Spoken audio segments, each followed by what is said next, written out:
Hola, buen día. Mi nombre es Pedro Wilson y hoy vamos a presentar el análisis y la funcionalidad de la Instron 3366 para pruebas de resistencia flexural en láminas de circonio translúcido.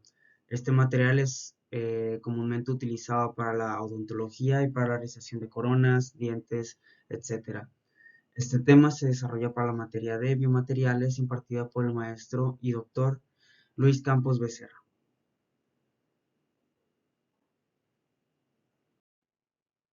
La tabla de contenidos que el día de hoy vamos a tratar son acerca de la Instron 366, una pequeña introducción de dónde viene, qué se me dedica la empresa, cuáles son sus especificaciones. También hablaremos del circonio translúcido, su historia, cómo es que se usa para el uso odontológico, entre otras cosas. Después vamos a ver el método de prueba flexural según las normas o estándares que deben seguir para que éstas sean factibles y las conclusiones generales que nos van a ayudar a comparar los materiales que hay en el mercado y ver cuál es el que tiene mayor resistencia flexural. Primero vamos a hablar un poco de cómo es que la máquina Instron 3366 se usa para determinar la resistencia de flexión que tiene el material que vamos a analizar el día de hoy. Pues esta es un sistema de ensayo mecánico que proporciona una simplicidad, rendimiento y un alto nivel de calidad necesarios para el control de calidad de materiales y pruebas de producción. Esta serie, que es la 3360, realiza pruebas de tracción, ya sea de compresión, de flexión en productos y materiales como lo son los elastómeros, los plásticos, dispositivos médicos, cuerdas, piezas de automóviles, entre otras, a una fuerza aproximada de 50 kilonewtons. Y hay otros modelos disponibles con capacidades de 5, 10, 30 y 50 kilonewtons de fuerza. Investigando un poco más a fondo, esta marca se encarga de decirte cuáles son los estándares o las normas que sí que cumplen para las pruebas de materiales o biomateriales. Primero tenemos la ACTM E4, que se especifica en máquinas de ensayos que deben tener una precisión del 1% en la lectura del rango verificado. Después tenemos la RS 1610, que escribe los requisitos para una clasificación de fuerzas aplicadas. Eh, También pues, se utiliza para métodos de calibrados, según la segunda parte de esta misma norma. Después tenemos la DIN 51221, que es para ensayos de tracción. Después la ISO, que esta sí es un poco más relevante, 7501, que también se utiliza para pruebas de tracción y compresión. Después tenemos la EN, que es para utilizada comúnmente para ensayos de tracción y la verificación en compresión. Y después, por penúltimo, tenemos las JIS son para ensayos de tracción y compresión y para medición de fuerzas de máquina de ensayos. Y por último, la AFNO, que determina la precisión de medición de la carga de un material. Ahora sí nos adentramos más en lo que es el biomaterial que vamos a analizar el día de hoy, que es el circonio translúcido. Este material se encuentra en tres fases cristalinas: la monocíclica, la tetragonal y la cúbica. Por lo general, este material se encuentra con un 3 mol por ciento de itrio, que lo hace junto con la fase tetragonal, para darle como estructura que sea más estable, pero esto lo hace más opaco y lo hace menos estético a la hora de realizar un trabajo odontológico. Esto es provocado por el nivel de alúmina que se encuentra en el material, dando algunas personas le dan un 0.25% de alúmina para darlos una translucidez más estética, pero esto hace que sea más propensa a fracturas o grietas.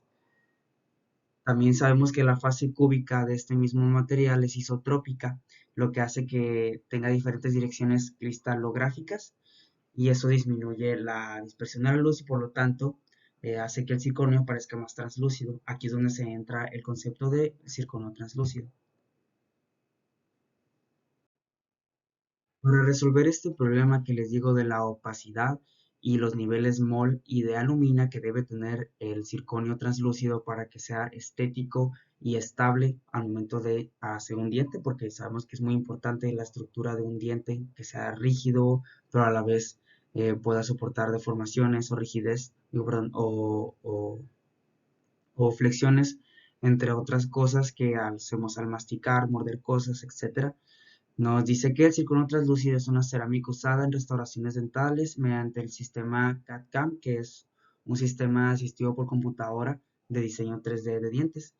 Y la composición ahora sí de este material tiene óxido de circonio, 9% de dióxido de litio, que es el que les digo del por ciento mol, menos del 3% de óxido de hafnio, menos del 1% de óxido de aluminio y de silicio. Y aquí es donde le da estabilidad. Tiene un 50% partículas cúbicas y el otro 50% son tetragonales. Aquí es donde se compensa el porcentaje de óxidos de itrio con los tetragonales que le da estructura, y para que sea un poquito menos opaco se le mezcla con partículas cúbicas del mismo. Estas modificaciones nos aseguran que las propiedades ópticas y mecánicas van a mejorar, pero hay muy pocos estudios que comprueben esto. Por eso el día de hoy vamos a comprobar la tabla de flexión, resistencia de flexión que tiene este material. Hay que detenernos un poco a ver las tablas de propiedades que tienen las diferentes tipos de materiales que se utilizan para realización de piezas odontológicas, que aquí podemos ver la resistencia de flexura de otros materiales, pero la que realmente nos importa, dejen poner el cursor, la que realmente nos importa es el circonio translúcido de la marca Zircon XT. Podemos ver que dice que tiene una resistencia de flexural de 750 megapascales y lo vamos a comprobar más adelante con pruebas de 3 puntos, entre otras. También tenemos el óxido de circonio tetragonal y lo vamos a comparar también con el disilicato de litio. Y aquí podemos ver diferentes marcas, referencias y diferentes resistencias de flexura. Pero lo que vamos a centrarnos ahora es en el circonio translúcido de la marca Zircon XT, que es la que vamos a analizar. Primero vamos a describir la muestra que se va a analizar para hacerle las pruebas de 3 puntos según las normas. Primero nos dice que para realizar esta prueba, la norma ISO 6872 del 2015 nos dice que debe tener unas dimensiones exactas que son de 12 milímetros de largo, 4 milímetros de ancho y 3 milímetros de espesor. Aquí dice que es para el circonio translúcido y el disilicato de litio, que son los que vamos a analizar, de la resistencia a flexura, y para la preparación de la muestra. En el caso del circonio translúcido, primero se tiene que hacer un archivo en un archivo del modelo tridimensional del tipo STL. Después se tiene que procesar en el sistema que les digo asistido por computadora, que es el Exocad dental. Después se tiene que sintetizar a 900 grados centígrados por 40 minutos. Después se tiene que subir a 1500 grados centígrados por otros 55 minutos, pero en un ascenso de 30 grados por cada minuto. Esto por 2.25 horas, o sea, 2 horas 25 minutos. Y después se tiene que enfriar lentamente con el horno cerrado durante 5 horas y media. Después se tiene que pulir las muestras y calibrarlas con un calibrador digital. Y finalmente se tiene que conservar en agua destilada por lo menos 24 horas. Esto también es para asegurar la esterilización, entre otras cosas.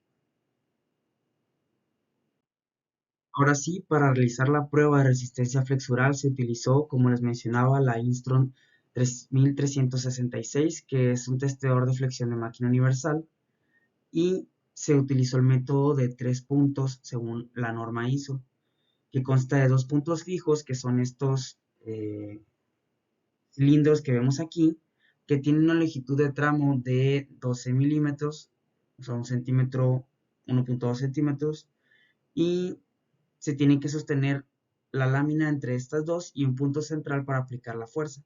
Se programó el testeador a una velocidad de cruceta de 1 milímetro por minuto, pero en realidad la norma nos dice que sea de 0.5 por minuto, 0.5 milímetros por minuto. Aquí se dice que Según la prueba, se cargó uniaxialmente en el centro a, como les mencionaba, 0.5 milímetros por minuto y la carga uniaxial tiene un ancho de 4 milímetros y esto se realizó hasta el fallo de la muestra, o sea que hasta que se trozó. Y después se tiene que registrar los newtons por milímetro cuadrado para determinar la resistencia flexural, que la unidad son megapascales. Y mediante eso se tiene que determinar, esto se determina mediante el punto más alto de la curva que tiene de carga. Así es como se determina la resistencia flexural que les menciono. Ahora sí, vamos a determinar mediante cálculos que nos establece la norma ISO 6872 del 2015 para determinar la resistencia de flexión. La figura que podemos ver aquí es la unidad de flexión máxima que puede tener el material hasta romperse, hasta la fractura. Aquí podemos ver la fórmula y aquí es como se determina la X y la Y de la fórmula para determinar la fuerza de flexura, la resistencia de flexión. Podemos decir que R1 es el radio del círculo de apoyo, que en este caso dijimos que era de 12 milímetros. R2 es el radio del área cargada, que dijimos que era de 14 milímetros por 3 milímetros por 4 milímetros. La R3 es el radio del espécimen, que en este caso es como de 3 milímetros, y B el espesor de la muestra, que es de 4 milímetros.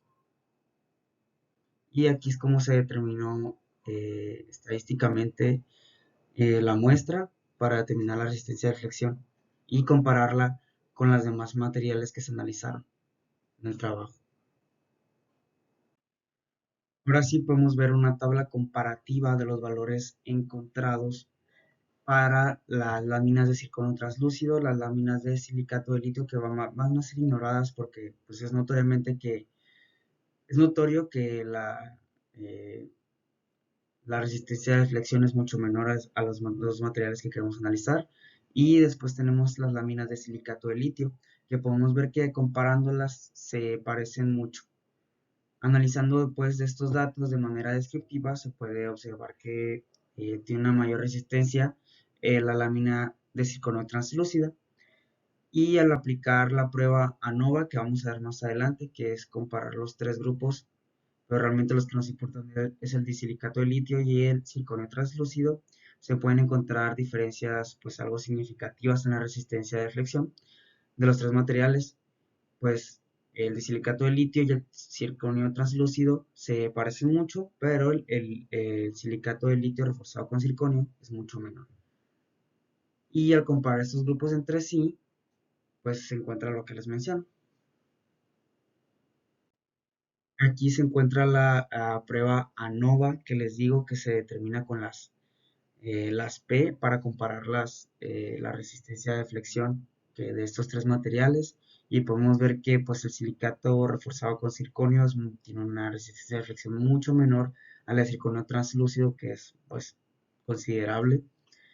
Entonces se puede encontrar que es un material muy factible a la hora de realizar alguna muela, algún diente canino, entre otros, dependiendo del uso y la fuerza que se le vaya a dar a ese diente, se puede usar este material. Puede que no sea el más estético, puede que no sea el de mejor apariencia, pero se puede asegurar que el circonio translúcido tiene una gran resistencia de flexión según este método. Muchas gracias por su atención y espero que este trabajo les haya gustado. Hasta luego. Chao, chao.